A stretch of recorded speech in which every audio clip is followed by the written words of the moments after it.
శ్రీమాత్రే నమః. ఓంకారం చేద్దాం. ఓం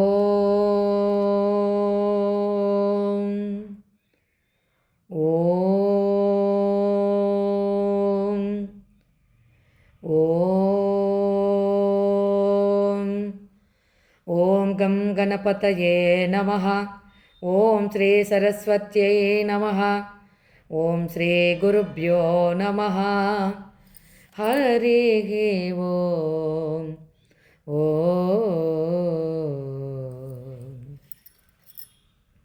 ఈరోజు రామ లక్ష్మణ భరత శత్రుఘ్నులు అన్నదమ్ముల బంధానికే ఆదర్శప్రాయంగా ఎలా నిలిచారనేది తెలుసుకుందాం మనం ఈరోజు. అయోధ్య నగరానికి ఆ దశరథ మహారాజు అని తెలుసు. ఆ రాజుకు ముగ్గురు భార్యలు, కౌసల్య, సుమిత్ర, కైకేయి. వాళ్ళకి నలుగురు కుమారులు, రాముడు, లక్ష్మణుడు, భరతుడు, శత్రుఘ్నుడు.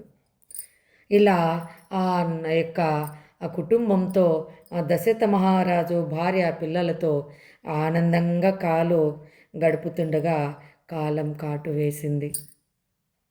ఏ విధంగా చాలా ఆనందంగా ఉంటే అలాగా ఒకరోజు రాముణ్ణి పట్టాభిషేకం చేసి సింహాసనంపై కూర్చోబెట్టాలనేటువంటి కోరిక వచ్చింది. ఎవరికి? దశరథ మహారాజుకు. సరే, అందరినీ పిలిపించి ఇంకా పట్టాభిషేక కార్యక్రమానికి సిద్ధమైతూ అన్నీ ఆమె కూడా ఇష్టపడింది కైకేయి. ఆ విధంగా రాజును చెయ్యాలని చెప్పేసి కోరుకొని ఉన్నప్పుడు ఆ సమయంలో కైకేయి దిగ్భ్రాంతి చెంది ఆమె అలిగి కూర్చుంది. ఇంకా మహారాజా కార్యానికి పిలుచుకురావడానికి వెళ్తే, మహారాజా, ఆనాడు నువ్వు నాకు ఇచ్చిన వరాలు 2 వరాలు కూడా ఇప్పుడు కోరుకునే సమయం వచ్చింది. ఏమిటి? మొట్టమొదటిది భరతుడికి పట్టాభిషేకం, రెండవది రాముడు 14 సంవత్సరాల అరణ్యవాసం వెళ్ళాలి. అప్పుడు దశరథ మహారాజు ఆ మాట అంటానే గుండెల మీద చెయ్యి వేసుకొని స్పృహ కోల్పోయాడు. కానీ రాముడు వచ్చి చూసి చలించలేదు. అంటే ఆ రాముని యొక్క కళ్ళల్లో ఆ మాట విని కన్నీళ్లు రాలేదు. మెల్లగా ఆ బంగారు సింహాసనం దగ్గరకు వెళ్ళి ఇలా అన్నాడు, ఈ రాజ్యంలో ప్రజలందరూ రాముణ్ణి అంటే నన్ను సింహాసనం ఎక్కించాలనుకున్నారు. కానీ ఈరోజు భరతుడు సింహాసనం ఎక్కబోతున్నాడు. కాబట్టి ఆ సింహాసనం ముందు మోకరిల్లి నమస్కారం చేసి 3 సార్లు ప్రదక్షిణ చేసి, సింహాసనమా సింహాసనమా, ఇది నాకయ్యే కార్యక్రమానికి అన్నీ సిద్ధం చేశారు కాబట్టి నన్ను ఎలా అనుగ్రహిస్తే అలాగే నా తమ్ముని కూడా అనుగ్రహించు అని నమస్కారం చేసి బయలుదేరాడనమాట. లక్ష్మణుడు కోపంతో వచ్చి రాముడు పాదాల దగ్గర కూలబడ్డాడు. ఊగిపోతున్నాడు కోపంతో. లక్ష్మణుడు అంతలో ఒక ఉరుములా గర్జించాడు. లక్ష్మణుని కళ్ళు ఎర్రబడ్డాయి. విల్లు ఎక్కుపెట్టాడు. అన్నయ్య, ఈ అయోధ్య బూడిద చేసేస్తా అన్నాడు. కానీ రాముని ఇలా ఒక్క చూపు చూశాడు. అంతే, విల్లు కింద పడింది. చూడు, మాట కూడా ఏమీ చెప్పలేదు. అన్న పైన ఎంత గౌరవమో ఆ విధంగా రాముని పాదాలు పట్టుకొని, అన్నా, నిన్ను వదిలి నేను ఒక్క నిమిషం కూడా బ్రతకలేను. నువ్వు ఉండే చోటే నాకు అయోధ్య. నువ్వు ఎక్కడ ఉంటే, నువ్వు అడవిలో ఉంటే అదే నాకు అయోధ్య. నువ్వు అయోధ్యలో ఉంటే అదే నాకు అయోధ్య అని అన్నాడట. ఆ విధంగా అతను వెంటబడ్డాడు. సీతా సమేతంగా లక్ష్మణుడు వీళ్ళందరూ కూడా బయలుదేరారు. మరి భరతుడు రాజ్యం నాది అని సంబరపడ్డాడా? మా అన్న వెళ్ళిపోతే పోనీలే, నాకే రాజ్యం అంతా అనుకోలేదు. అన్న ఇలా అరణ్యవాసం వెళ్ళాడంటే చెప్పులు కూడా వేసుకోకుండా ఉన్న పలానా అని వచ్చేసాడట. పరిగెత్తుకొని వచ్చాడట. పరిగెత్తుకుంటూ వచ్చేసి ఆ ఊర్లో ఉండేటువంటి వాళ్ళందరినీ కూడా పిలుచుకొని వేల మందిని పిలుచుకొని చిత్రకూట పర్ణశాల అక్కడ ముందు కూర్చొని ఉన్నటువంటి రామ లక్ష్మణ సీతా సమేతంగా ఉన్నటువంటి దగ్గరికి భరతుడు వేల మందితో వెళ్ళి రాముడి దగ్గర కూర్చొని కాళ్ళ మీద పడతాడంట. అన్నయ్య రమ్మని. ఎవరెవరు? సైన్యము, మంత్రులు, తల్లులు, మొత్తం అందరూ రాజ్యమంతా వచ్చేసారంట. అక్కడికి వచ్చి అన్నా ఈ రాజ్యం వద్దన్నా, నువ్వు రావాలి అని పిలిచాడట. అంటే ఆ యొక్క భరతుడు అన్నయ్య అని కన్నీళ్లతో వెతుక్కుంటూ వచ్చాడు.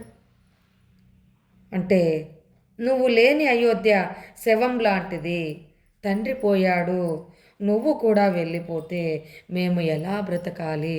కాబట్టి మా మీద దయ ఉంచి రమ్మని అడుగుతాడు. దయచేసి వచ్చేయి అన్నయ్య, ఈ రాజ్యాన్ని ఏలుకో, నేను నీ సేవకునిలా ఉంటాను అని అన్నాడు. కానీ రాముడు, తమ్ముడు భరత, తండ్రి మాట జవదాటను, ఇచ్చిన మాట తప్పను, 14 సంవత్సరాల అరణ్యవాసం చేసి తీరాలి, ఇది నా ధర్మం, నువ్వు వెళ్ళి అయోధ్యను పాలించు అంటాడనమాట. ఎందుకంటే తండ్రి లేడు కదా అన్నా కూడా, తండ్రి లేకపోయినా కూడా తండ్రి స్వర్గంలో రేపు నా పొద్దు నేను వెళ్ళి చూసి, కుమారా నేను ఇచ్చిన మాట నువ్వు నిలబెట్టలేదే అంటే నేను ఎలా ముఖం చూపించును? ఎంత గొప్పవాడో చూడండి. లక్ష్మణుడు ఎనలేని కోపం వచ్చేసింది, రక్తం మరిగిపోతోంది అన్న కష్టానికి కారణం ఎవరు? ఈ కైక. ఒక్క ఉదుటున కత్తి దూశాడనమాట. లక్ష్మణుడు, చాలు అన్నయ్య, ఇంకా ఓపిక లేదు, ధర్మం ధర్మం అంటావు, ఏ ధర్మం నిన్ను రక్షించింది? నిన్ను అడవుల పాలు చేసింది నువ్వు ఆచరించిన ధర్మము అన్నాడు. ఏ తల్లి ఇంటి నుండి నిన్ను గెంటేసిందో ఆ కైకను ఇప్పుడే చంపేస్తాను, అప్పుడు నీ వనవాసం తీరుతుంది, నువ్వు అయోధ్యకు వెళ్ళొచ్చు, మనమందరం అయోధ్యలో హ్యాపీగా ఉండొచ్చు అంటాడు. రాముడు మెల్లగా లేచాడు పైకి. లక్ష్మణుడి భుజం మీద చెయ్యి వేసి ఇలా అంటున్నాడు. ఒక్క క్షణం ప్రపంచం ఆగిపోయినట్లుంది. అక్కడున్న వాళ్ళందరూ కూడా దిగ్భ్రాంతి చెందారు. ఆ చుట్టూ ఉన్న సైన్యము, మంత్రులు, తల్లులు. ఈ భరతుడు కూడా వణికిపోతున్నాడనమాట. కౌసల్య మూర్చపోయిందనమాట. అయ్యో లక్ష్మణుడు ఇలా మాట్లాడుతున్నాడే, ఏ యుద్ధం జరుగుతుందో, ఇక్కడందరూ ఉన్నారే అని. అప్పుడు కానీ అతని ముఖంలో రాముడు లేచాడు. ఆ రాముని ముఖంలో కోపం లేదు, కేవలం శాంతము, ప్రేమ, ధర్మం మాత్రమే కనిపిస్తుందంట. రాముడు, లక్ష్మణ శాంతించు తమ్ముడు, శాంతించు, కత్తి దించు ముందు. తల్లిని చంపి నేను రాజ్యం ఏలాలా? ఏంటి నువ్వు మాట్లాడేది? అది రాజ్యం కాదు, శ్మశానం అవుతుంది. విను లక్ష్మణ, విను భరత, మీకిద్దరికీ చెప్తున్నాను. జననీ జన్మభూమిశ్చ స్వర్గాదపి గరీయసి, స్వర్గాదపి గరీయసి. రాముని గొంతు ఆకాశమంతా ప్రతిధ్వనించిందంట. అందరి చెవుల్లో మారు మ్రోగుతా ఉంది. అది ఒక మంత్రంలా, వేద వాక్కులా అందరూ కూడా నిశ్శబ్దంగా చూస్తూ ఉన్నారట. కన్న తల్లి, కన్న ఊరు, ఈ రెండు స్వర్గం కంటే గొప్పవి నాయనా అని చెప్పాడంట. కైకమ్మ 9 నెలలు మోయకపోయినా నా తల్లే ఎందుకు? నా తండ్రి యొక్క భార్య కాబట్టి.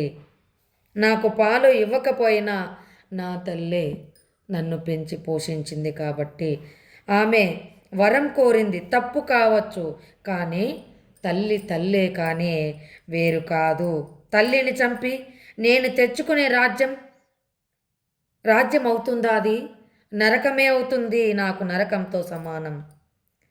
నా జన్మభూమి అయోధ్య నన్ను వద్దన్నా సరే ఆ నేల తల్లి నాకు తల్లి లాంటిది. అందుకే ఆ అయోధ్యను, ఆ తల్లిని నేను ద్వేషించను. ఇన్ని రోజులు నేను అక్కడ ఉండాను కదా. ఎంత అద్భుతంగా చెప్పారు చూడండి. ఆ లక్ష్మణుడు కత్తి వదిలేసి రాముడి పాదాల మీద పడ్డాడనమాట. భరతుడు చేతులు జోడిస్తాడు. లక్ష్మణుడు చేతిలో కత్తి జారి కింద పడింది. కోపం కరిగి కన్నీరైపోయిందనమాట. భరతుడు అర్థం చేసుకున్నాడు. అన్న ఎందుకు రాడు అనేది అర్థమైందనమాట. అప్పుడు భరతుడు, క్షమించు అన్నయ్య, నేను స్వార్థంతో ఆలోచించాను. నీవు రాకపోయినా నీ పాదుకలైనా ఇవ్వు అన్నయ్య అని అడిగాడట. రాముడు తన పాదుకలో భరతుడికి ఇచ్చాడు. రాజ్యం కంటే ధర్మం గొప్పది అని చాటాడు ఆ యొక్క రాముడు. తల్లి కంటే స్వర్గం కూడా చిన్నది అని నిరూపించినవాడు. అందుకే అతను దేవుడయ్యాడు, మన గుండెల్లో రాముడయ్యాడు. రాముడు కథలో ఉండే దేవుడు కాదు, మన నడతలో కనిపించాల్సిన ధర్మము. తల్లిదండ్రులను గౌరవించటం రామాయణం, తోబుట్టువులతో ప్రేమగా ఉండటం రామాయణం. శ్రీమాత్రే నమః. మళ్ళీ రేపు కలుసుకుందాం.